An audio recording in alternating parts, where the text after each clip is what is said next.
aussi bien organisé à l'époque qu'aujourd'hui, qu'il était plutôt adepte des discours préparés à la dernière minute, voire de l'improvisation. Il en avait presque fait sa marque de fabrique, avec l'absence de cravate que tout le barreau lui connaissait. Mais rien n'y fait, les enfants. Un discours, c'est toujours mieux réussi lorsqu'il est préparé. Ne croyez pas ceux qui vous diraient le contraire. Toujours est-il que cet après-midi-là, Papy s'était préparé. J'avais envie de faire plaisir une dernière fois au barreau et de me faire plaisir à moi.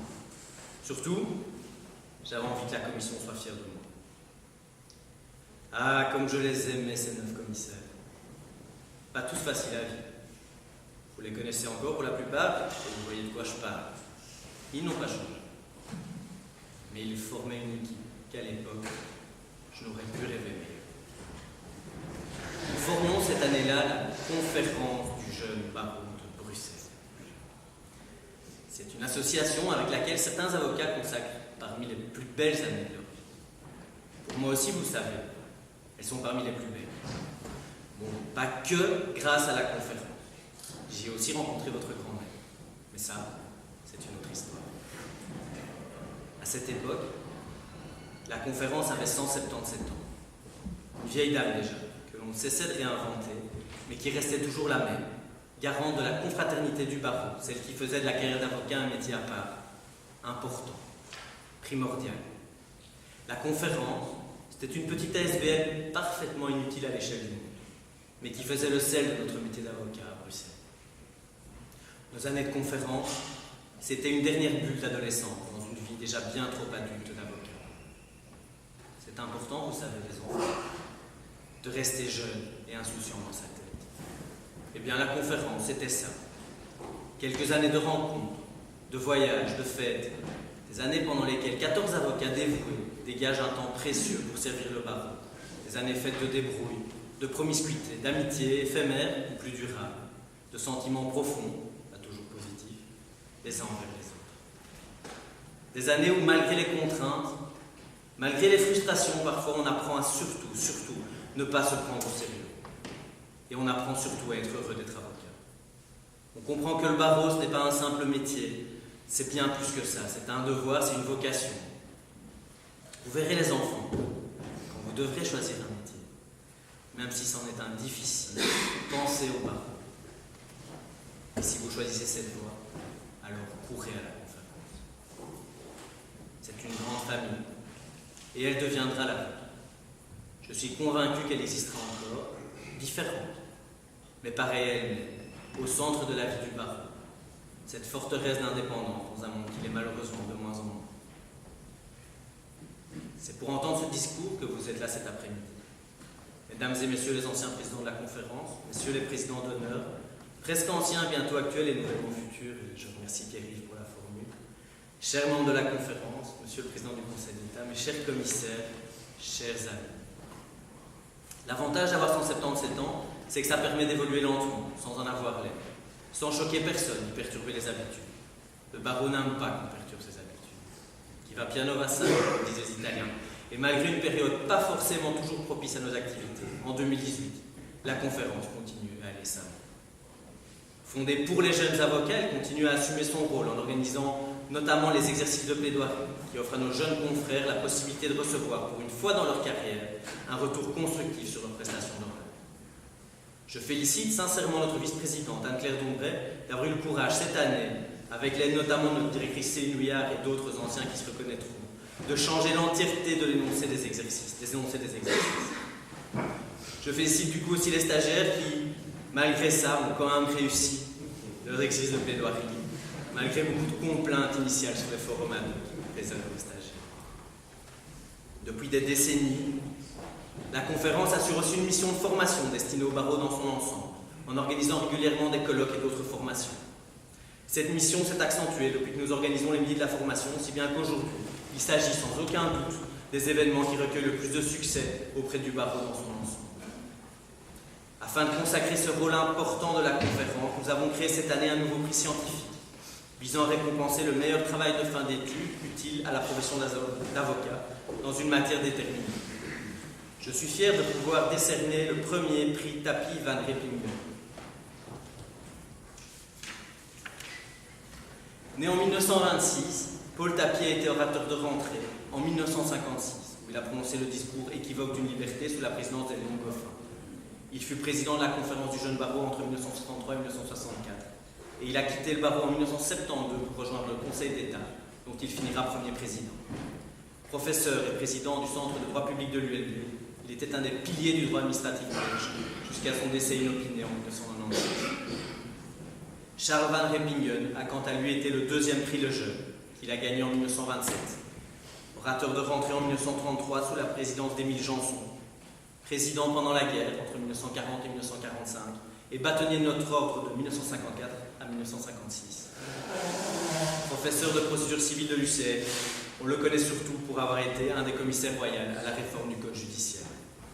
Les deux grands hommes qui se sont côtoyés au cours de leur carrière à l'ordre et aussi au jeune barreau ont été suivis par de nombreux commissaires exerçant un mandat académique et qui affirment la place de la conférence dans le paysage scientifique en Belgique francophone. En leur honneur, nous avons créé un prix dont l'objectif est de récompenser donc, le meilleur travail de fin d'études universitaires dans une matière déterminée sur une base quinquennale qui apporte quelque chose à la profession d'avocat. Cette année, c'est moi qui ai choisi, c'est le droit public et administratif qui était à l'honneur. Et c'est maître Romain Van der Beek qui remporte le prix pour son travail sur le retrait et le refus d'application de l'acte administratif apporté à un rituel contraire au droit européen. Je vais demander au président Jaumeut de lui remettre le prix. Bravo à lui. Les portes du palais de justice nous laissent encore accès. On y conserve l'âme de notre association. Et cette année, que ce soit le fantôme de Georges Brassens, Bertrand Perrier ou notre magicien secrétaire Javid Yourt, nombreux ont été les hôtes de marque qui vous ont invité à passer les clés du palais à 2018, année paire, année de grande rentrée. Qu'il me soit permis de remercier encore une fois chaleureusement Maître Céline Houillard, notre directrice qui a organisé de main de maître cet événement hors norme, auquel encore une fois le barreau a répondu présent en nombre. Et je serais présomptueux de ne parler que de nos réussites. Pas de revue cette année. Aussi triste et difficile cette décision était-elle à prendre, elle me permet quand même de vous donner rendez-vous l'année prochaine pour une revue à guichet fermé cette fois. Mon petit doigt me dit que certains auteurs vont déjà se rassembler cet été pour ne rien oublier des moments les plus croustillants de cette année judiciaire. Mauvais timing ou changement d'époque, nos soirées dansantes fonctionnent de moins en moins. Là où il y a 10 ans, on faisait la file jusqu'à la place Saint-Josse lorsque le jeune baron nous offrait le Mirano, on a aujourd'hui du mal à rassembler plus de 400 personnes au jeudi. Je pense sincèrement que les afterworks du Carrefour des stagiaires sont sans doute un meilleur format, un format plus adapté à notre public. Et je vous invite chaleureusement à tous vous y rendre régulièrement. Il n'y a pas que les stagiaires. Ambitieux sans doute, notre projet humanitaire nous a valu d'emmener à leurs frais, je précise quand même, deux confrères à Haïti en marge de la conférence internationale des barreaux. C'est heurté à la complexité des relations intercontinentales. Je suis heureux que notre présence sur place ait permis la libération de plusieurs mineurs de la prison de Jacmel, mais je crains que le projet n'aille malheureusement pas plus loin, suite au départ de notre contact au sein de l'ONG. Mais j'en retiens que la conférence est aussi un lieu où les projets humanitaires peuvent faire sens, où l'on peut un petit peu sortir du palais de justice. Finalement, mon plus grand regret, c'est la difficulté que j'ai eu à faire venir des grands conférenciers. Et sans doute plus problématique encore, la difficulté de s'assurer d'un public raisonnablement nombreux aux grandes conférences. Mais nous ne sommes pas une commission de regret, et pour cause. Javid en a parlé, Panayota aussi, tant de belles activités ont été organisées cette année. Formation comprise, ce sont plus de 100 activités qui ont été organisées par l'équipe formidable que vous avez voulu me confier. Et ils peuvent tous en être fiers. Une équipe qui n'a jamais faibli, que ce soit dans l'organisation de nos activités ou la représentation du barreau lors des divers événements, tant en Belgique qu'à l'étranger. Cette année, cette équipe formidable a été d'autant plus méritante que dès le mois d'octobre, en incapacité de travail, Patricia n'a plus pu assurer la gestion du secrétariat. La directrice et les 9 commissaires ont assuré à tour de rôle et selon leur disponibilité l'ensemble des tâches qu'elle effectuait, très efficacement d'ailleurs. Plutôt que de nous morfondre de cette surcharge de travail inattendue, l'absence de Patricia nous a soudés, nous a poussé à accélérer le processus d'informatisation du secrétariat que j'avais projeté, j'avoue, sans doute un petit peu plus progressivement que ce qu'on a dû faire. Si les premières semaines ont pu surprendre les plus récalcitrants de nos confrères, le barreau a rapidement adopté Eventbrite et notre nouveau site internet, qui cohabite pour l'organisation de nos activités, mais aussi celle du barreau maintenant. Et récemment, j'ai vu le site du Carrefour. Notre nouveau système comptable nous offre, même si c'est sans doute ce qui a été le plus difficile à mettre en place, une bien meilleure visibilité sur nos comptes, nos membres, nos factures impayées. Patricia, lorsqu'elle rentrera, Et a priori, c'est des bio, et j'en suis très content. Sera-t-elle hibernatus à la sortie de ce prix? Mais rien de tout cela n'aurait été possible sans l'implication et le dévouement d'une équipe fabuleuse. La commission administrative et le directoire, que je vais remercier individuellement comme il se doit. Maître Javit Yurt, secrétaire. À tout seigneur, tout honneur, Javit est le secrétaire que tout président de la commission rêvera. Première fois que j'ai rencontré Javit, il ne s'en souvient certainement pas. C'était en 2006. Mon maître de stage de l'époque m'avait invité à aller suivre certains cours faisant partie du défunt master en droit public et administratif de l'ULB. Et à cette occasion, me dirigeant vers le TP de Michel Leroy, j'entends un chahut particulier provenant d'une classe proche de celle où je venais de monter. Quelle ne fut pas ma surprise de constater que ces bruits provenaient d'un autre TP, émerveillé par notre ami Javit, occupé à faire des tours de machine. Nos chemins se croisent à nouveau au carrefour des stagiaires et depuis régulièrement aux activités du palais de justice. Lorsque j'ai appris sa volonté de devenir secrétaire, je m'en suis réjoui et je n'ai pas eu tort. Javit a géré tout le périodique d'une main de maître, de façon autonome. Jamais avare d'une bonne idée ou d'un petit conseil, il s'est montré un soutien indispensable dans la gestion quotidienne de la commission cette année. Mais Javit a surtout été notre ambassadeur plénipotentiaire dans pas moins de 21 rentrées extérieures, tant en Belgique qu'à l'étranger. J'ai eu grand plaisir à partager ta chambre, que ce soit à Vertry,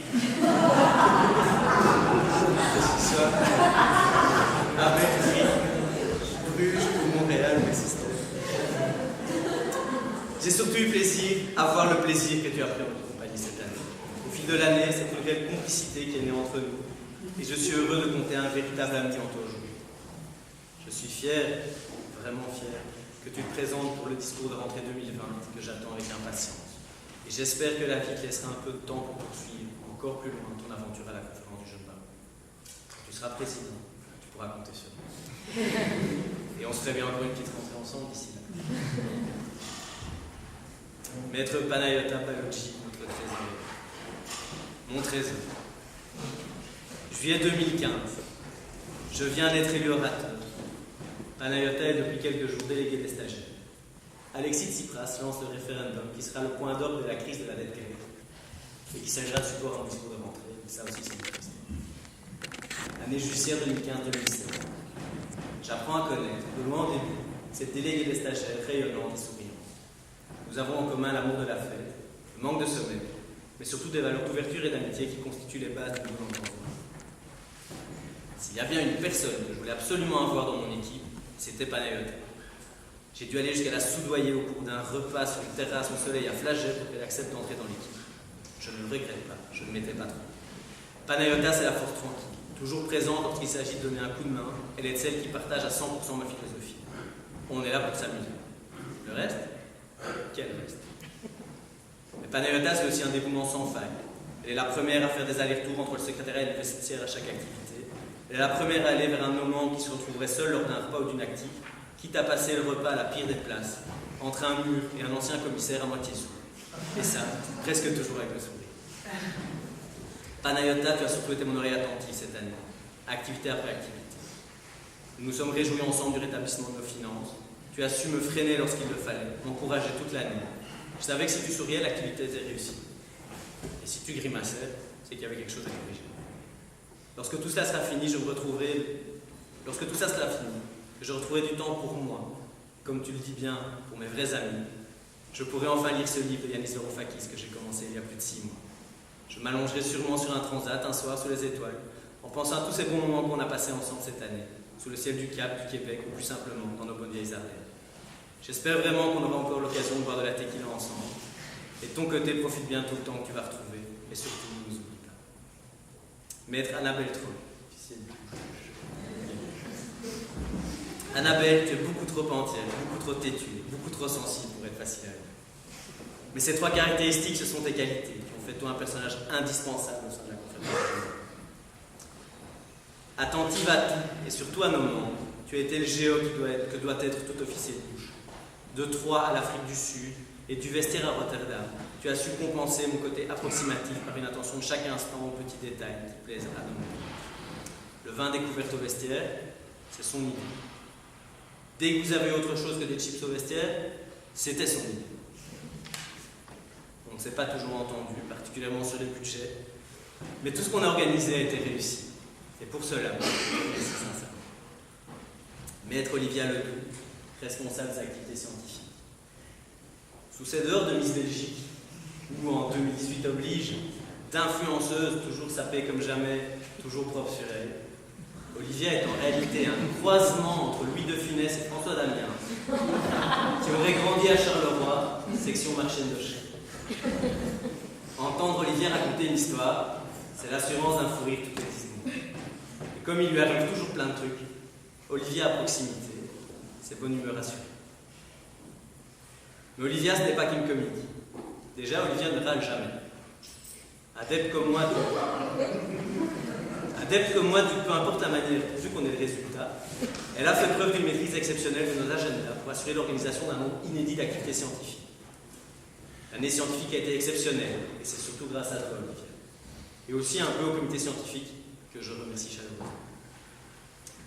Elle a supporté toutes mes idées, m'a encouragé, pas toujours avec le sourire, et a assumé l'organisation derrière, malgré les clés de la salle Poplin qui se baladaient chez Simon Paul, 10 minutes avant MDF, des confrères peu regardant sur l'hygiène, des sandwichs livrés dans des caisses un peu fragiles, ou certains anciens qui n'ont peut-être pas arrêté d'utiliser le fax pour s'inscrire à nos activités.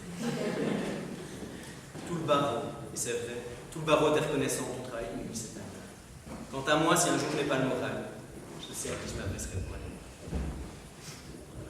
Maître Justine Philippard, responsable des activités culturelles et sportives. Justine, l'autre grande blonde que les barreaux nous envient. Toi et moi, c'est quand même un peu particulier. Nos élections à la conférence du jeune baron ont suivi d'à peine quelques semaines de notre rupture après près de 2 ans de vie commune. Je t'ai évidemment soutenu, Urbi et Orbi. De là à dire que ta candidature était à l'époque une bonne nouvelle, ce serait un bien grand mot. Et pourtant, t'avoir dans mon équipe cette année était pour moi un privilège, que je n'aurais pas pu deviner à l'époque. Même si parfois tu es un peu dans l'exagération, si tu fais parfois tout à la dernière minute, ta franchise, tes conseils et surtout tes idées ont été un luxe pour moi cette année. J'ai clairement dû te freiner dans l'organisation des activités culturelles et tu nous as offert parmi les plus beaux moments de l'année. Bertrand Perrier, Georges Brassens, la visite de Bruxelles Street Art resteront parmi mes meilleurs souvenirs et c'est toi qui en es à l'origine. Et puis en 2 ans, qu'est-ce que tu as changé? On te sent aujourd'hui apaisée, heureuse. Sans ton efficacité, dans l'aide de la gestion du secrétariat ces derniers mois, je n'aurais jamais été capable de finaliser certains projets. Pour ça aussi, je te remercie. On se connaissait, on s'appréciait déjà beaucoup avant la conférence. Ces 2 ans sont une pierre en plus à notre amitié, qui, j'en suis sûr, durera encore très longtemps. Merci. Maître Audrey Despontin, secrétaire adjoint. Audrey, toi, j'ai dû aller jusqu'en Chine pour te convaincre à la conférence. Et je ne regrette pas le voyage. Tout comme Javid, tu assumes ton rôle de secrétaire dans une version extensive de la mission. Tu ne te contentes pas de gérer le période humain de maître, tu assumes le rôle de conseiller direct du président, d'aiguillon, petit détail qui cloche, une idée que je n'ai pas encore eue. Audrey y pense avec diligence et efficacité. Rigoureuse, même si parfois un petit peu agaçante, tu compensais à merveille mon côté Hakuna Matata. Pour toi, le mieux n'est certainement pas l'ennemi du bien. Et Anne-Claire a beaucoup de chance de t'avoir à ses côtés pour l'année prochaine. Celui qui succédera à Javid et toi, en tant que secrétaire, aura de grandes responsabilités. Merci pour tout et à l'année prochaine. Maître Stéphanie Mikils, notre trésorière adjointe. Presque la Benjamine du groupe avec Édouard. Stéphanie nous vient de la revue, où elle a déjà eu l'occasion de briller par 2 fois. Stéphanie, 3 fois. 3 fois. C'est pas moi, Stéphanie, c'est le feu et la glace. Jamais sa langue en poche. Steph vous dira clairement quand il y a un petit ennui, ou quand elle n'a pas le temps pour la com. Pour ne pas faciliter les choses, elle a décidé de rejoindre au milieu de l'année une law firm américaine où toute la protection d'Emmanuel Pascart ne suffit pas à lui alléger ses plannings, pris pendant plusieurs mois par le désormais fameux RGPD. Qu'à cela ne tienne, passer un moment avec Steph est toujours des plus agréables, drôle, piquante parfois, mais chante jamais. Je garderai de bons souvenirs des séances d'initiation en retour avec toi. N'oublie juste pas de profiter un peu plus de ce que t'offre la conférence. J'ai hâte de faire encore avec toi la fête l'année prochaine, à Paris, à Genève ou ailleurs. Maître Édouard Huysmans, notre officier de bouche adjoint. Quand je t'ai vu présenter la finale des prix Bouls l'année passée, sûr de toi dans ta toge, je me rappelle m'être dit, lui, je le veux pour la commission. J'ignorais à l'époque que ta sœur Séverine était déjà de la maison. Et quelle ne fut pas ma surprise lorsque tu m'as immédiatement dit oui. Avec une fratrie, un cabinet exclusivement féminin, ce n'est certainement pas un hasard si tu es rentré dans la commission la plus féminine de l'histoire de la conférence. Avocat talentueux, tu aimes ce que tu fais et ça se voit au quotidien. J'ai hâte pour la conférence que tu présentes l'un ou l'autre concours de plaidoirie l'année prochaine. Je suis certain que tu seras brillant. Et maintenant que c'est toi qui reprends les rênes de notre alimentation, je suis certain qu'on pourra encore un an clamer haut et fort. Le gras, c'est la vie. Maître Sarah Durand, adjoint aux activités scientifiques. Last but not least, Sarah. Sarah, tu étais ma découverte de cette année. Je me rappelle, c'est Céline qui un jour m'a appelé pour m'expliquer qu'elle avait rencontré une fille géniale en l'occurrence et qu'il fallait absolument te convaincre d'entrer à la commission. Je ne sais pas comment elle s'y est prise, mais elle y est arrivée. Et hop, te voilà 9e commissaire. Coup de cœur immédiat pour ma part. Sous une apparence un peu timide, l'autre pénaliste de la commission assume une franchise qui plaît immédiatement, sauf lorsqu'il s'agit de râler sur le nombre de minutes de la formation. Que de moments de rire avec toi, refaire le monde, refaire la cour, ou rigoler gentiment du barreau qu'on aime et qui ne nous le rend pas toujours comme on le voudrait. Ton esprit pratique, que nous partageons, je pense, m'est immédiatement apparu et éclaté au grand jour lorsque, faisant l'admiration de tous, tu as installé seul l'écran du Stade de France. C'est le nom qu'on donne à la salle solennelle pour tenir organiser la formation. Olivia, on est encore pleine d'admiration. Sarah, tu as du talent, tellement que la magistrature va te voler à la conférence. Tu laisses un grand vide ici et dans le barreau. Bonne chance dans ta nouvelle carrière. Quant à moi, j'espère que j'entendrai encore de temps en temps, le plus souvent possible, ta petite voix espiègle m'appeler président avec le sourire. Mais il n'y a pas que la commission, il y a aussi le directoire. Maître Guillaume Snessens, ancien président. Si la CJBB était une famille, le vrai talent de la famille, c'est toi. Élégant, bon danseur, fin orateur. En fait, contrairement à ce que dit Lucie, le genre idéal, c'est toi. Et pourtant, nous deux, ça a directement mal commencé. Ça devait être en 2008. Tu étais commissaire à Namur, et moi j'écrivais dans le pas perdu du Carrefour des stagiaires. Je ne sais pas, vraiment pas, comment tu es tombé sur l'article que j'avais écrit sur une visite des avocats bruxellois dans les barreaux de province, mais tu en as directement pris ombrage. Et je me souviens vaguement, moitié ivre, à la rentrée du bureau de Charleroi en 2008, de m'être fait invectiver par un type que ni moi, ni personne autour de moi ne connaissions. C'était toi. Cet incident, c'est tout toi. Sensible à l'extrême, homme de principe, parfois difficile à comprendre pour un gros ours maladroit comme moi qui a plutôt tendance à prendre la vie comme elle vient. Ensuite, il y a eu la conférence Berrier qu'on a faite ensemble. On ne partageait sans doute pas le même goût pour l'insulte parisienne. Je riais, toi pas. Et pourtant, ton discours était déjà cette fois-là bien plus travaillé que nous. Au fond, aujourd'hui, je te vois comme un grand frère sérieux, qui reproche au petit son manque de sérieux. Et moi, comme le Benjamin pourri gâté, qui trouve que son grand frère est un vieil emmerdeur qui a beaucoup trop de mal à tester. Le grand frère qu'on admire pour son intelligence, sa sensibilité, son cœur, son éloquence et bien d'autres choses encore. En fait, nous deux, c'est un peu ça. Ce qui compte, c'est que nous sommes tous les deux attachés à la même famille, partageons les mêmes valeurs et le même amour de la conférence. J'espère simplement que tu seras heureux l'année prochaine au Conseil de l'Ordre, avec Driss et Almaz, dans cette nouvelle vie qui t'attend loin de la conférence, après 5 ans à la servir aussi bien que tu l'as fait. Maître Sarah Ben Messaoud, orateur de rentrée, Sarah. Nous deux, tout a commencé en 2012. Je ne me souviens plus du tout ce qui m'avait pris, mais j'avais promis à Muriel d'organiser un colloque sur le marché public l'année de sa présidence. Alors c'était bien joli tout ça, mais moi, promettre ce genre de choses, c'est bien. Mais les colloques, j'y connaissais rien. Et il me fallait quelqu'un de sérieux pour organiser ça. J'ai directement pensé à toi. Je te connaissais un petit peu via Xirius. Je ne sais pas ce qui t'est passé par la tête à l'époque, mais tu as accepté. Et depuis, on ne s'est plus vraiment quitté. C'est d'ailleurs à toi, à elle et à Céline que vous devez de m'avoir ici. C'est d'ailleurs à elle et à Céline que vous devez de m'avoir ici, devant vous cet après-midi. Je venais d'entamer mon mandat d'orateur. C'était à Québec.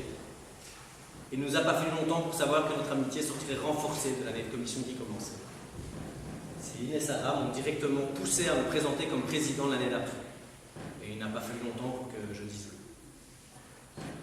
Sarah m'a un jour fait l'honneur immense de faire de moi le parrain de son fils, Samuel, à qui je pardonne sans souci de rendre sa maman un peu moins disponible pour la conférence. Toi et Julien m'avez encouragé dès le premier jour, et de nombreuses idées de cette année, c'est avec vous que je les ai testées avant de les mettre en œuvre. Ton discours nous a emportés dans un monde meilleur, que j'espère avoir le temps de découvrir plus encore l'année prochaine. Avec toi peut-être. Quand est-ce qu'on crée notre coopérative? Avec Catherine, Julien, Céline et les autres. Merci pour tout ça. Merci aussi à Julien et à Samuel. Maître Céline Houillard, notre directrice. Après avoir fait un discours sur la démocratie, j'étais bien obligé de commencer mon mandat sans n'en faire qu'à ma tête. Cela dit, il y a un point sur lequel je n'entendais absolument pas qu'on me dise non. C'était la réinstauration du poste de directeur.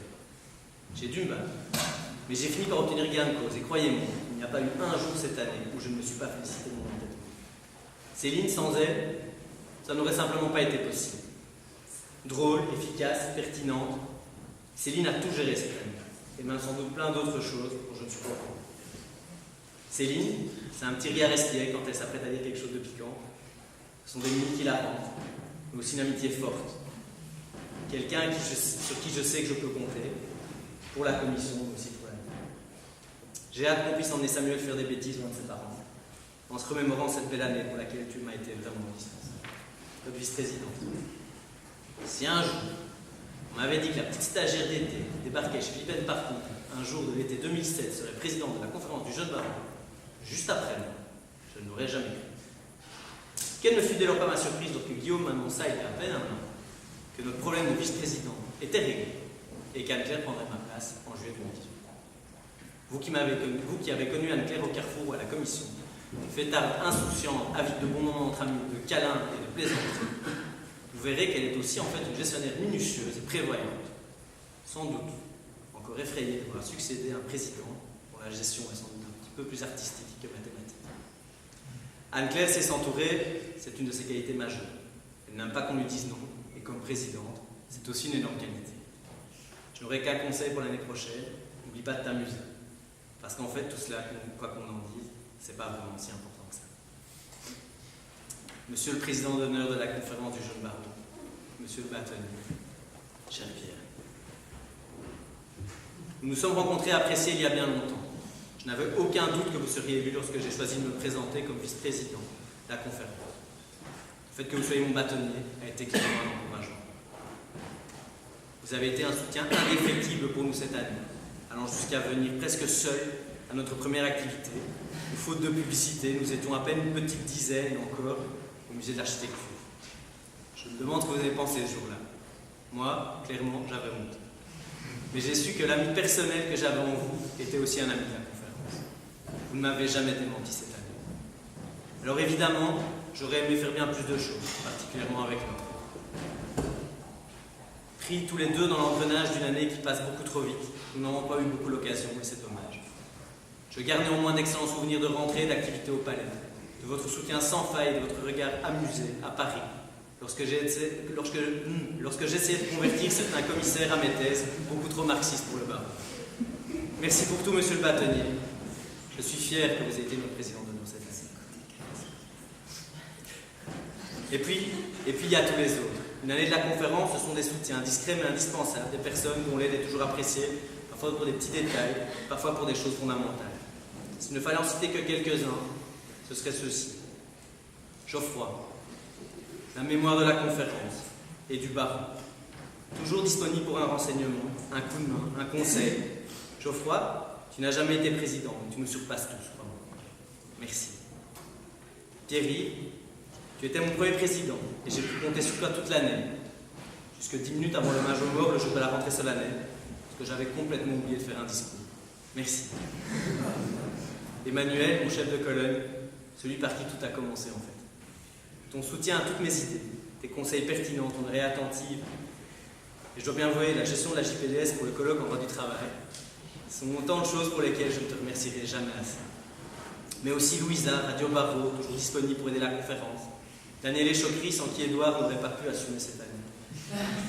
Anne Glory, qui a toujours une salle à prêter à la dernière minute, avec le sourire en plus. Et tous ceux que j'oublie certainement, mais sans qui tout serait beaucoup plus difficile. Et finalement, Catherine. Toi qui exerces sans doute le vrai plus beau métier du monde, même plus beau que le nôtre. Après une année de lune de miel, ça n'a pas dû être facile pour toi de me partager avec cette Thérèse-là. Et en fait, avec tout un baron. Toi qui rêvais d'emménager un cocon pour nous deux et Bambino, profiter de la vie, de nos débuts, tu as dû me laisser partir aux quatre coins du monde, représenter une association que tu ignorais jusqu'à l'existence il y a quelques mois. Et pourtant, même si c'était difficile, tu as toujours su te montrer encourageante et tu débordais d'idées pour que les choses se passent bien. Même si tu aurais préféré que tout ça se termine un petit peu plus tôt. Rassure-toi, l'année touche à sa fin. La semaine prochaine, on reçoit les clés de notre cocon. J'ai hâte d'entamer cette nouvelle vie avec toi. Ils vont me manquer, tu le sais, mais avec toi, j'ai vraiment hâte de vivre cette nouvelle vie qui s'ouvre devant moi. Merci à toi, mon amour, de ta patience et vivement que Bambino puisse découvrir les cachettes du palais de justice pendant le place aux enfants de la présidente de Javit, d'Olivia aussi, ou d'un autre.